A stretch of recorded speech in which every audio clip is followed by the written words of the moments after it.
El acontecer de América Latina, Estados Unidos y el mundo con Red Mundial de Noticias. A través de Radio Cántico Nuevo.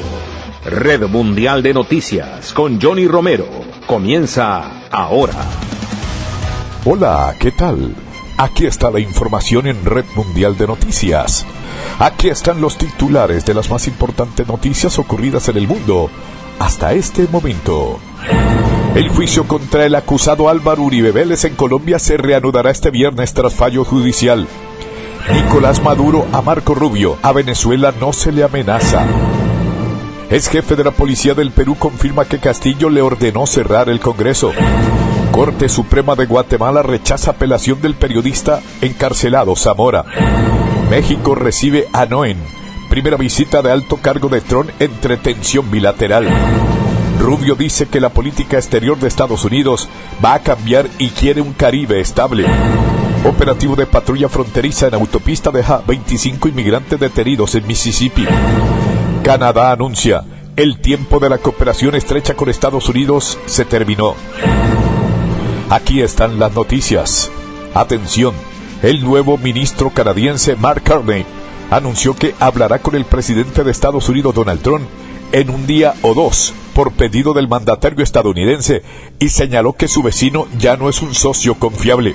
La vieja relación que teníamos con Estados Unidos, basada en la integración profunda de nuestras economías y en una cooperación estrecha en materia de seguridad y defensa, se terminó, afirmó Carney en una conferencia de prensa. El miércoles el presidente republicano anunció su plan de imponer aranceles de un 25% a la importación de automóviles independientemente del país de procedencia. El gobierno de Trump ya ha impuesto gravámenes sobre la entrada al país de acero y aluminio. Me opongo a cualquier intento de debilitar a Canadá, de dividirnos para que Estados Unidos pueda poseernos. Eso nunca ocurrirá, declaró Carney, con la promesa de contraatacar las iniciativas comerciales de su vecino del sur. Combatiremos los aranceles estadounidenses con acciones comerciales de represalia que tendrán el máximo impacto en Estados Unidos y el mínimo aquí, añadió el exgobernador del Banco Central del país. Los Ángeles. La Oficina de Aduanas y Protección Fronteriza CBP arrestó a 25 indocumentados como parte de un operativo realizado en una autopista de Mississippi. Anunció la agencia que ha reforzado con éxito los dispositivos policiales en carreteras alejadas de la frontera suroeste del país. El operativo, bautizado como Magnolia, se desarrolló en la autopista interestatal 20 en el área de Pierre, una ciudad ubicada en el sur centro del estado. Entre los 25 indocumentados detenidos habían inmigrantes de México, Honduras, Guatemala y El Salvador. 22 de ellos fueron procesados para su deportación, mientras que 3 serán acusados de cargos federales por haber regresado al país después de ser deportados, detalló el CBP en un comunicado. Las detenciones ocurrieron del 17 al 21 de marzo y el operativo de la patrulla fronteriza en Nueva Orleans contó con la asistencia de la oficina del alguacil de los condados de Rankin y Hinds.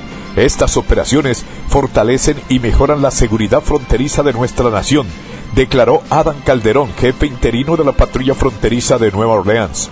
La patrulla fronteriza de Nueva Orleans tiene jurisdicción sobre un área de 7 estados que abarca 592 condados de Luisiana, Mississippi, Alabama, Arkansas, Kentucky, Tennessee y una parte de Panhandle de Florida. Los operativos en autopistas alejadas de las ciudades fronterizas se han intensificado en los últimos meses, incluso antes de que el presidente Donald Trump asumiera el poder. En enero pasado el CBP levantó críticas después de que agentes de la patrulla fronteriza asignados a la frontera de California con México viajaran hasta el condado de Kerr, al norte de Los Ángeles, y realizaran un operativo en la autopista 58 que culminó con el arresto de cerca de 80 indocumentados, más de la mitad oriundos de México.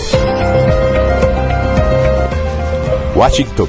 Migrantes de Ucrania, Afganistán, Cuba, Haití, Nicaragua y Venezuela, junto con organizaciones humanitarias, demandaron a la administración Trump por eliminar los programas de El Parole Humanitario que les permitió vivir legalmente en Estados Unidos. La demanda, una de las primeras contra las políticas migratorias del nuevo gobierno, busca proteger a más de 530,000 personas.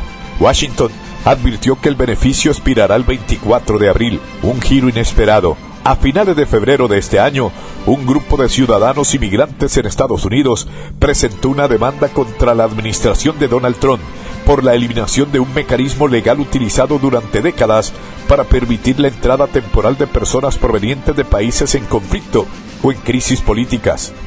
8 migrantes de Afganistán, Ucrania, Venezuela, Cuba y Nicaragua, junto con la organización Haitian Braille Alliance, lideran la demanda contra la eliminación de 3 programas clave, entre ellos Unidos por Ucrania, que permitió la llegada de 200.000 ucranianos afectados por la guerra, el proceso de permiso humanitario para cubanos, haitianos, nicaragüenses y venezolanos, conocido como Parole Humanitario, que facilitó la entrada de más de 531.000 personas, y la operación Allies Welcome, que brindó refugio a 75.000 afganos tras la retirada de las tropas estadounidenses en 2021.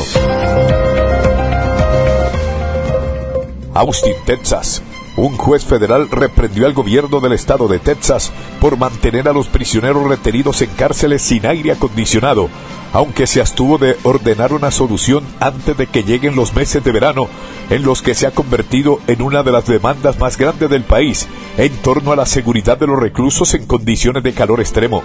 Sin embargo, las advertencias del juez del distrito Robert Pittman a Texas para tomar medidas después de determinar que las condiciones en el sistema penitenciario son inconstitucionales podrían tener repercusiones en otras partes del país donde se llevan a cabo procesos judiciales similares, según los abogados que lideran el caso en Texas y otros grupos defensores de los derechos de los reclusos. Texas es solo uno de varios estados, la mayoría de ellos en el sur del país, que enfrentan demandas sobre las condiciones de las prisiones cuando las temperaturas a menudo superan los 37,7 grados Celsius, 100 grados Fahrenheit. En Luisiana, un grupo de reclusos de una penitenciaría estatal solicitó nuevamente esta semana a un juez federal que tome medidas para proteger a los prisioneros que realizan trabajos agrícolas al aire libre en condiciones de calor extremo. Texas es el sistema penitenciario más grande del país y el juez determinó que actuaba de manera inconstitucional e indiferente ante las condiciones peligrosas, dijo Jeff Edward, abogado principal en el caso de Texas. San Juan de Puerto Rico. El secretario de Estado de Estados Unidos, Marco Rubio, dijo en Surinam que la política exterior de su país necesita una revisión y que es de su interés nacional tener una región caribeña segura, estable y próspera. La política exterior de Estados Unidos durante los últimos 20 años necesita una revisión. Ha ignorado en gran medida las oportunidades que hemos encontrado en socios cercanos, comentó en alusión a Surinam en una rueda de prensa junto al presidente Chandrika Santokhi. Rubio señaló que a menudo en política exterior han descuidado esas oportunidades y en cambio han dedicado mucho tiempo a los problemas y a países líderes que causan dificultades. Vamos a cambiar eso, queremos cambiarlo. El presidente Donald Trump quiere cambiarlo. El presidente Trump quiere dejar claro que si usted es amigo, aliado o socio de Estados Unidos, esto beneficia a su país y a su gente, agregó, calificando a Surinam como un socio fuerte. El secretario de Estado destacó el desempeño de la administración de Santokhi para luchar contra la corrupción, reducir su deuda pública y establecer un sólido Estado de Derecho y estabilidad. Haremos todo lo posible para garantizar que las empresas estadounidenses y las firmas e inversionistas estadounidenses que buscan oportunidades comprendan que hay oportunidades reales aquí, afirmó. También aseguró que habló con Santokhi sobre algunos mecanismos para evitar que las organizaciones del narcotráfico y las bandas criminales transnacionales se establezcan en Surinam y que Estados Unidos quiere ser su aliado para evitar que esto suceda. Ciudad de México. La visita a México de la secretaria de Seguridad Nacional de Estados Unidos, Kristi Noem, la primera de un alto cargo del gobierno del presidente Donald Trump, se produce en un momento de tensiones bilaterales ante los reproches de Washington por la falta de colaboración en el combate al tráfico de drogas, especialmente el fentanilo y la migración irregular. Noem llegará hoy a Ciudad de México, donde tiene previsto reunirse con la presidenta mexicana Claudia Sheinbaum en el Palacio Nacional, así como con el canciller Juan Ramón de la Fuente y el secretario de Seguridad Protección Ciudadana Omar García Harford. La visita tiene lugar, además, a pocos días de la entrada en vigor de los nuevos aranceles del 25% a productos de numerosos países, entre los que se encuentra México, y que, según lo anunciado por el presidente Trump, entrarían en vigor el próximo 2 de abril. No obstante, Sheinbaum señaló que el viaje de Noem no tiene relación con la imposición de aranceles y se centrará en la coordinación en materia de seguridad. La visita no tiene nada que ver con el tema de los aranceles, es darle seguimiento a los acuerdos que tomamos en materia de seguridad, afirmó la mandataria durante su conferencia de prensa matutina. Desde su llegada a la Casa Blanca en enero, Trump ha tomado medidas como la designación de varios carteles del narcotráfico como organizaciones terroristas, lo que abre la puerta a sanciones económicas, y ha acusado directamente a México de no hacer lo suficiente para combatir la llegada del fentanilo, un opioide responsable de miles de muertos por sobredosis en Estados Unidos. El mandatario estadounidense ha insinuado asimismo la posibilidad de tomar acciones militares contra los carteles en territorio mexicano, algo que ha sido rechazado de manera tajante por Claudia Sheinbaum. Ciudad de México. El líder de la oposición en el Senado mexicano, Ricardo Anaya, aseguró que la estrategia económica del gobierno mexicano, encabezado por Claudia Sheinbaum, ha fracasado rotundamente luego de que Estados Unidos impusiera un arancel del 25% a automóviles y autopartes con componentes no fabricados en territorio estadounidense. El gobierno lamentablemente se anotó un rotundo fracaso en sus negociaciones con el gobierno de Estados Unidos, y esto va a tener consecuencias devastadoras para la economía mexicana, dijo Anaya sobre el tema. Durante una conferencia en la Cámara Alta del Congreso, Anaya, coordinador de los senadores del opositor Partido Acción Nacional PAN, afirmó que esta medida tendrá consecuencias devastadoras para la economía mexicana. La economía mexicana, con toda seguridad, entrará en una profunda recesión, lo que va a lastimar las economías de la familia mexicana, declaró. Según Anaya, el gobierno mexicano falló al negarse a establecer canales alternos de diálogo con congresistas estadounidenses y al insistir en un modelo de negociación centrado únicamente en la relación entre los jefes de Estado. El senador detalló que esta medida arancelaria se suma a otras ya impuestas al acero y al aluminio, así como a exportaciones no cubiertas por el Tratado de México entre Estados Unidos y Canadá, lo que incrementa el riesgo económico. México. La CIDH insta a México a redoblar sus esfuerzos en la investigación sobre el rancho en Jalisco. Este es el informe. La Comisión Interamericana de Derechos Humanos, CID, ha pedido a México que redoble sus esfuerzos en la investigación sobre el rancho ubicado cerca de la ciudad de Tultitlán, en el estado de Jalisco, vinculado al cártel Jalisco Nueva Generación, y donde se encontraron fosas clandestinas de jóvenes reclutados por el narco. El Estado mexicano debe investigar con debida diligencia estos hechos, sancionar a los responsables y garantizar que las víctimas y sus familias reciban adecuada y oportuna reparación, ha señalado el organismo en un comunicado. Asimismo, ha resaltado que es alarmante que lugares de esta naturaleza hayan podido operar por periodos de tiempo prolongados sin intervención de las autoridades. Si bien los colectivos de búsqueda ejercen su derecho a buscar a sus familiares, ello no exime al Estado de su deber de investigar y buscar, ha agregado. La CID también ha tomado nota del anuncio de la presidenta de México, Claudia Sheinbaum, de impulsar una serie de reformas legislativas para reforzar el trabajo de la Comisión Nacional de Búsqueda, la Comisión Ejecutiva de Atención a Víctimas y el Centro Nacional de Identificación Humana. Ciudad de Guatemala. La Corte Suprema de Guatemala rechazó una apelación del periodista José Rubén Zamora para revertir la orden que lo mandó nuevamente a la cárcel hace 2 semanas al revocar el arresto domiciliario que mantenía desde octubre. El periodista de 68 años ha estado más de 800 días preso. Enfrenta 2 causas paralelas iniciadas en 2022 por la Fiscalía, que organismos internacionales consideran un ataque contra la libertad de prensa. El presidente de Guatemala, Bernardo Arévalo, ha criticado estos procesos, pero no puede intervenir en la Fiscalía que acusa a Zamora de supuesto lavado de dinero, chantaje y obstrucción a la justicia. La Cámara de Amparo de la Corte resolvió por unanimidad suspender en definitiva los recursos de la defensa de Zamora, después de que una sala de apelaciones anulara el arresto domiciliario, indicó el Poder Judicial en un comunicado. Los magistrados argumentaron que los abogados del periodista debieron pedir a la misma sala que revisara su orden, como pasó previo antes de acudir a la Corte Suprema, agrega el texto. Tegucigalpa.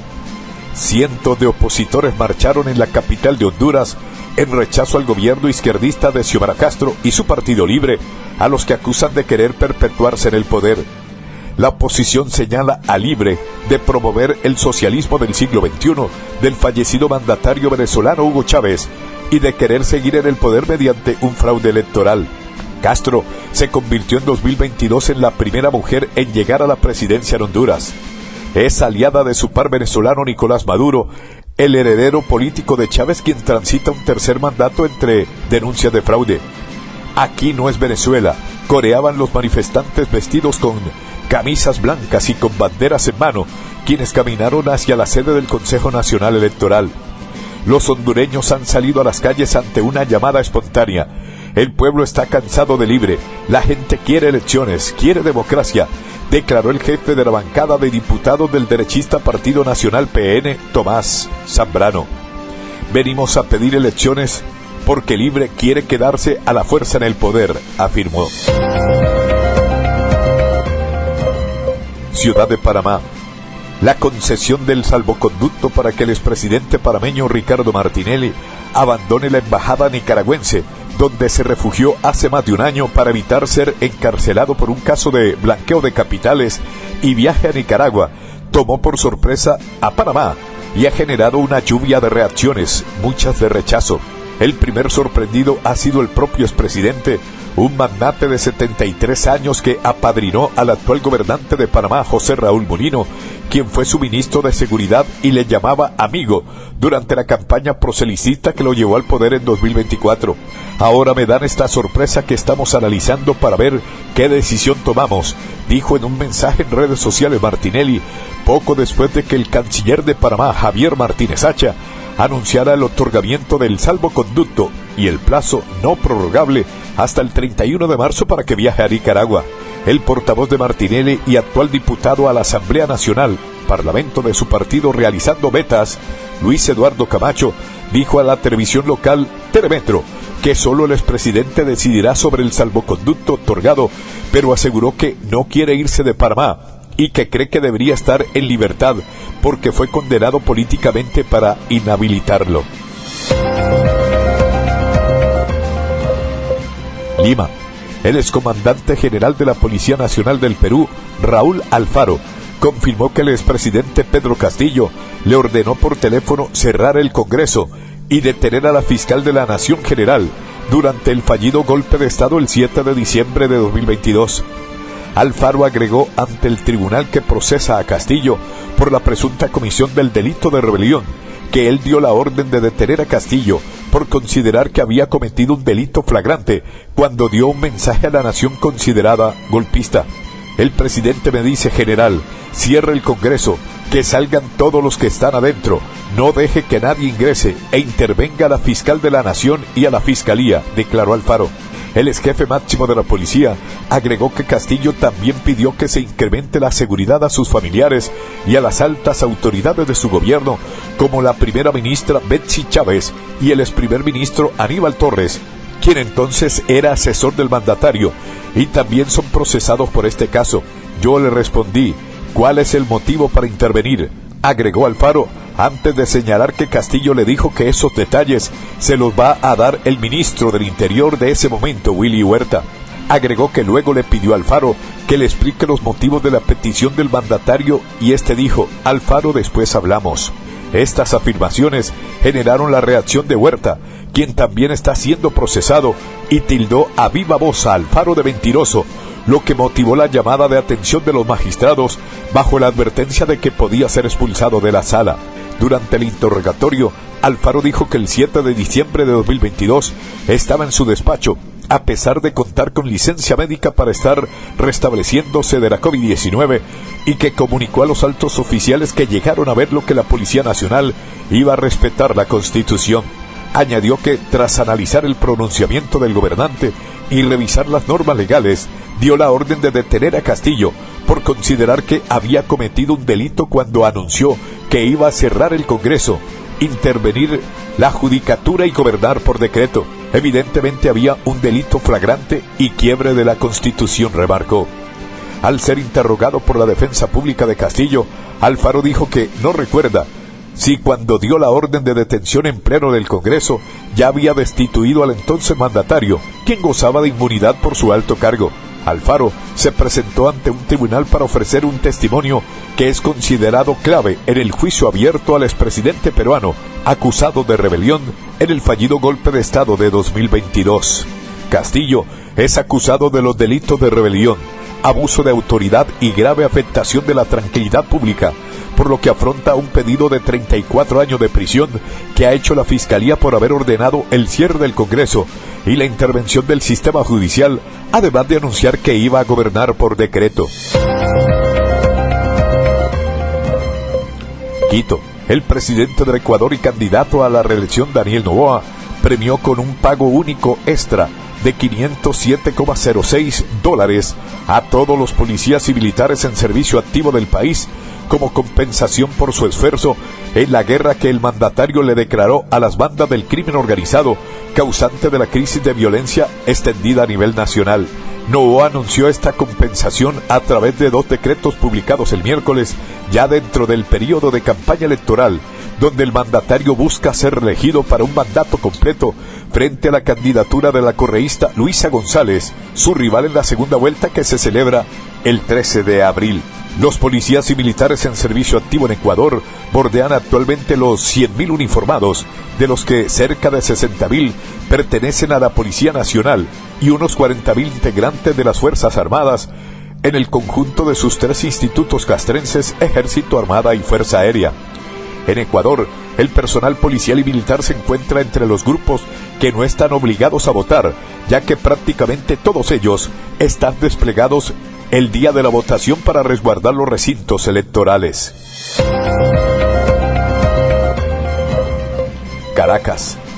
Nicolás Maduro Moros, quien juró para un tercer mandato en enero, tras su cuestionada reelección, sostuvo que Venezuela no la amenaza a nadie, en respuesta a las declaraciones del secretario de Estado de Estados Unidos, Marco Rubio, que advirtió a Caracas que atacar militarmente a Guyana sería un gran error. Por ahí sale de Marco Rubio amenazando a Venezuela desde Guyana. A Venezuela no lo amenaza nadie, porque esta es la patria de los libertadores. Esta es la patria de Simón Bolívar, señaló el líder chavista en un acto televisado. Maduro afirmó que Rubio en su vida ha visto una asamblea popular. Ha ido a un barrio porque ellos son de la élite corrupta de Miami, muy corruptos que odian a Venezuela. Este pueblo, si algo tiene, es cuando lo amenazan, cuando lo golpean se vuelve más rebelde. Somos más rebeldes, somos más altivos, más luchadores y tenemos que cuidar a Venezuela, cuidar la paz de nuestra patria, añadió. Este jueves, Rubio advirtió a Venezuela que si llegara a atacar a Guyana o a ExxonMobil, sería un día muy malo para la administración de Nicolás Maduro. Tenemos una armada grande y puede llegar a casi cualquier lugar y a cualquier parte del mundo. Y tenemos compromisos vigentes con Guyana, dijo Rubio, quien agregó que no iba a entrar en detalles sobre lo que haría Estados Unidos en caso de un ataque venezolano. Durante una rueda de prensa en Georgetown, junto al presidente guyanés Arfan Ali, el secretario de Estado hizo hincapié en que si la administración de Maduro hiciera un movimiento de ese tipo sería una muy mala decisión, un gran error para ellos. El titular de Defensa de Venezuela, Vladimir Padrino López, dijo que la Fuerza Armada Nacional Bolivariana no tolerará amenazas de ningún funcionario extranjero. Bogotá. El juicio contra el expresidente colombiano Álvaro Uribe Vélez, acusado de presunta manipulación de testigos, fraude procesal y soborno en actuación penal, se reanudará hoy, luego de que un juzgado de Bogotá negara un recurso para apartar a la jueza que lleva el proceso contra el exmandatario.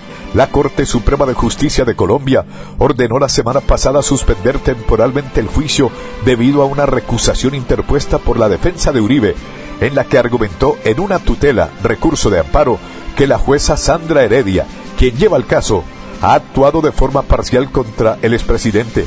En su decisión, la jueza penal Laura Patricia Melo Cristancho señaló que no se advierte la existencia de un interés directo o indirecto por parte de la funcionaria judicial Sandra Heredia que comprometa su imparcialidad. Por otra parte, Melo Cristancho explicó que para que una recusación prospere, debe probarse que el juez ha incurrido en actuaciones que pongan en duda su objetividad y no simplemente la percepción de parcialidad de una de las partes.